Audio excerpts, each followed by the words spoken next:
में एक सिस्टम है, हम किसी की जान लेने की बात नहीं करते हैं। अगर कोई हमारे ऊपर हमला करेगा तो हमने डिफेंस में असलहा उठाया है। बिल्कुल, लौटती मैं भोरा सर, मैं इसी का जवाब आपसे लूंगी, लेकिन इसी बीच एक बड़ी खबर आ रही है, वो जरा आपको बता दें। ट्रंप के बयान पर ईरान का पलटवार। ईरान ने ट्रंप के बयान को खारिज कर दिया। ईरान ने कहा हम दबाव में बातचीत नहीं करेंगे। तो आपको बता दें कि एक तरफ अभी कुछ ही देर पहले जो हमने खबर ब्रेक की कि ट्रंप 2 हफ्ते में, यहां पर 2 हफ्ते का वक्त उन्होंने लिया, 2 हफ्ते में फैसला लेंगे। इधर ईरान ने पलटवार किया है। ट्रंप के बयान पर ईरान ने क्या कहा वो आपको बताते हैं कि ईरान दबाव में बातचीत नहीं करेगा।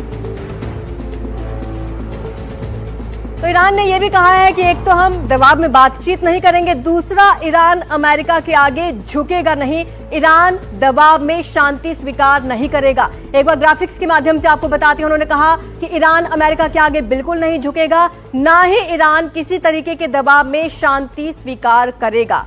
हर हमले का ईरान अपने शब्दों में कड़ा जवाब देगा, ये भी ईरान की तरफ से कहा गया है। हमारे साथ हमारे दोनों सहयोगी मौजूद हैं, हमारे संवाददाता भी मौजूद हैं, गेस्ट हैं हमारे साथ।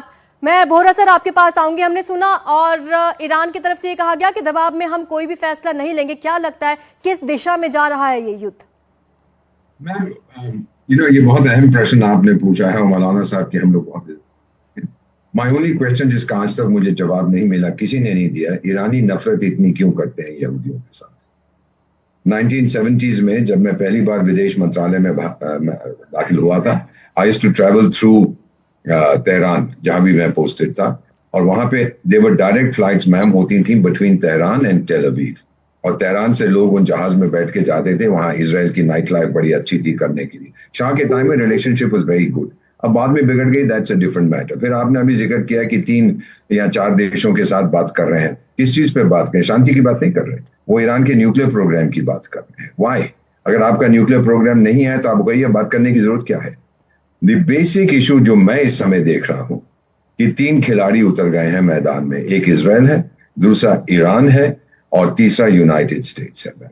जितने बाकी मुस्लिम देश हैं, सुन्नी देश हैं, और इसको आप नकारिएगा मत, जो basic cleavage between Sunni and Shia. मैं रहा हूं, बहुत साल वहां पे रहा हूं।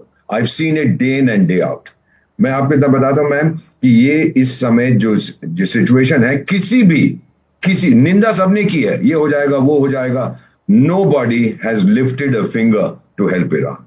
रूस भी बहुत बातें कहता है, वो बात ट्रंप से भी करता है, वो जिनपिंग से भी करता है, जिनपिंग भी बहुत चीजें कहता है, किसी ने कुछ नहीं किया। ईरान इज अलोन, लड़ रहा है, जॉली गुड, लेकिन ऐसी मेरा मानना है इजराइल अब हार नहीं मानेगा। अभी जिक्र हुआ इजराइल के पास भी न्यूक्लियर वेपन्स है।